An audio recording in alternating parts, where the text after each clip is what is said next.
I know he would shy away from excessive praise. He might find all the fuss, pomp, and pageantry a little uncomfortable. But just this one time, allow us to celebrate your life in the way we think you deserve to be honored.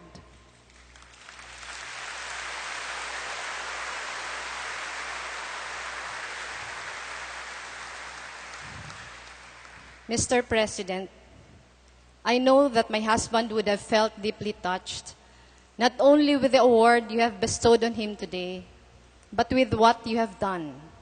From the time we were all still hoping that he was still alive somewhere in Masbate, until we learned that he was indeed gone, and up until now, when we are about to lay him to rest, is way beyond what we expected.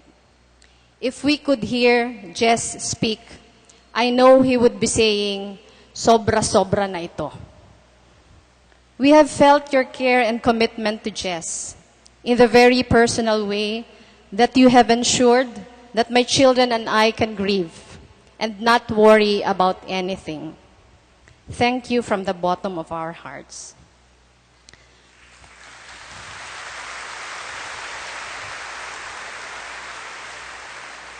My heartfelt gratitude also goes to Secretary Mar Rojas, Secretary Butch Abad, and Congressman June Abaya, who were always with Jess, not just in death, but also in life. Thank you for dreaming with him. Thank you for walking with him. Thank you for staying with him until the very end. To Secretary Dinky Soliman, who stayed with us and made sure that during those dark moments when we learned Jess was missing, the children and I were eating and sleeping and not worrying too much. Thank you. Thank you also to Secretaries Ricky Carandang, Edwin Lacerda, Rene Almendras, Gingdeles, and Leila de Lima, who rescued us and took charge of all the preparations for the wake. You really made things very easy for us. To the other members of the cabinet, the search and rescue teams, the local government officials of Masbate, the Naga City officialdom, the divers, and everyone involved in finding Jess, you pushed yourselves beyond your limits of your physical and mental capabilities to rescue him. The intensity of your dedication became a beacon of hope and then comfort for those of us waiting for him to come home. His death was unexpected, and we have to deal with the searing grief of losing him. But I believe that for Jess, it was not tragic, and he was not taken before his time. He was never fearful of his life. He was always ready to face his Creator. He often said, kung panahon mo na, kahit anong gawin mong pagtatago, panahon mo na. Kung ano ang nakatakda, siyang mangyayari. Maybe for him, it was the perfect end to a life well lived. Jess often told me he felt he would die young. During our moments together, he would always say that between the two of us, he would be the first to go. I never believed him then. When he became a member of the cabinet, I was always nervous whenever he would take a private plane or a helicopter. We constantly argued about the necessity of it all, but he made me understand that sometimes this could not be avoided because of his work. He promised me that he would take commercial flights whenever possible. But sometimes, he still did not heed my request. He shielded me from the fear by simply not telling me about it. Last Saturday, the day of the crash, I was already on the phone with him early in the morning. There was a flurry of calls and text messages between us throughout the day. Early in the afternoon, I told him not to hurry home because my daughter's competition finished early.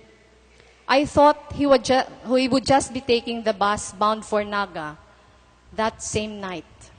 But in true fashion, he still decided to fly home. He just wanted to surprise us and make us happy. When I first learned that he was pushing through with the trip, I texted him, and he confirmed that he boarded the plane already. I was already very near the airport to pick him up when he texted me again that his plane was going back to Cebu. He never told me why. I was able to reach him at 4:40 in the afternoon, just before the plane plunged into the sea. He told me in the calmest voice that he would call me later. He said he was just taking care of something. He never called me back. When the body bag carrying his remains was opened before my eyes, I was not at all surprised to see that he was wearing his DILG uniform, the same uniform that he wore in that picture in front. That was Jess to the very core. He was always working so hard, but at the same time, always rushing home to be with his family. When Jess was still mayor of Naga, we both worked hard in making sure that the children will not feel any sense of entitlement because of his position. He always told us that the greatest gift he could give our children is a good name. In death, he gave my children that gift. And the best way we can all honor him is to guard that name and make him proud. My husband was always cautious not to enjoy the perks of his position because he was always afraid that he'd get used to it and be tempted to do all means just to stay in power.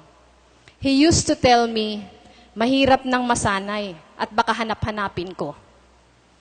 He was conscious not to spend beyond our means. He felt that if our needs and wants become unreasonable, he would be more vulnerable to temptations. He was never attached to material things. During one of his recent birthdays, while he was already secretary of the DILG, he received a number of signature shirts as gifts. He piled them up inside his closet and told me, while looking at those gifts, magagalit na nito sa akin ang Diyos. When he became DILG secretary, coming home to Naga every weekend kept him grounded and made him stronger against temptations. The weekend before that fateful crash, he fixed everything in the house. Busted lights, broken doorbell, leaking faucets. He always looked forward to feeling like a regular man of the house. He said these simple tasks made him feel important to his family and strengthens him. Much has been said about how great Jess was as a public servant. But to us, his family, we will remember him most as an exceptional husband and father. He died with nothing left unsaid. He constantly showered us with I love yous. He always told me he was lucky that he married